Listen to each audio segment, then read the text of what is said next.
This was supposed to be a piece to celebrate Daishomaru's return to Division 1 after 16 months away.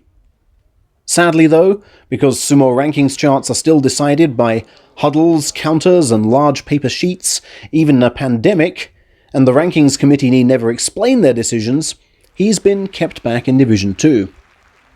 That's where this channel steps in though. We will do the piece anyway, because we want to spotlight outstanding sumo, whatever the level. The ex-Nihon University sumo vice-captain entered the last tournament on Judio 8, sharing the rank with stablemate Tsurugisho. You might see where I'm going with this. Over half the men above him were either infected or deemed a virus close contact and thus ruled out, meaning even 8 wins were set to bring him huge rewards. He began with a fine exhibition of low charging, left hand deflecting Jokoryu into the right throat hold, freeing up the left for an armpit attack. That's how he got to amateur Yokozuna, and 3 years ago to Maegashira 5. And it was more of the same against Kotoyuki, showing him beyond doubt that his knees were not up to the demands. But on day 3, as you likely saw last week, he slipped against Hideno Umi, one of 3 poor mistakes which presumably cost him promotion. A truly awful Nishikigi was brushed aside on day 4 for the 15th time in 18, before he showed, for the second tournament straight, how to block and repel Ura's low charge in the Osaka Derby.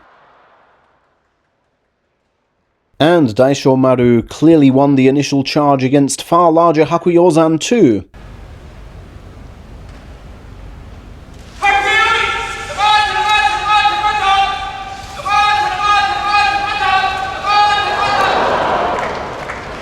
But that is the one he will rue the most, overextending the right as colleague Daisho sometimes does, and inviting the parry.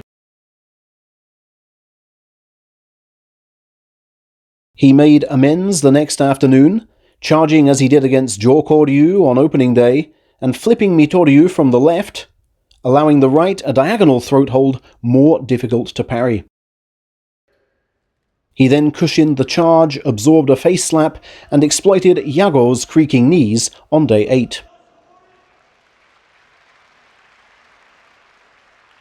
Following that though, he was outfoxed by Churano Umi's crossbody footwork and parry, an intention finally disguised with that initial headbutt.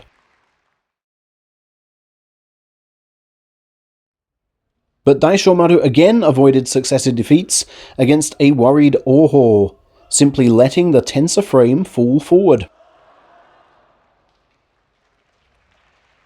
A rank-enhancing 8th win was put up early on day 11 with a dismissal of all but demoted Ryuko, before another Osaka Derby resulted in a speedy assault on Ikioi's chest after good tracking of the initial sidestep.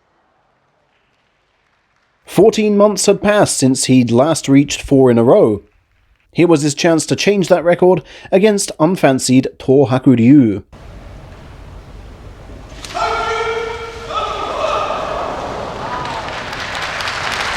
And he blew it, misconnecting with the left and again succumbing to a cross-body parry. That shouldn't be happening twice in a week, and he must look again at head position. On day 14, Daishomaru rallied with an easy push-out of Shohozan, keeping his title chances alive until Ikioi defaulted to his stablemate. He then appeared to enter a final day playoff of a different kind, for a place in Division 1, conditional on defeat of his Meitoku High School senior, Tokushoryu.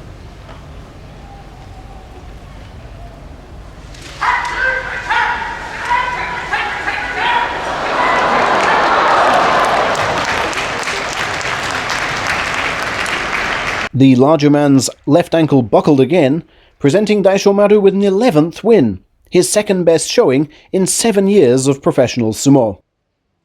But, although Tsurugisho's 12 wins took him up 10 rungs, and Hideno Umi's 11 wins took him up 7, Daishomaru only went up 6.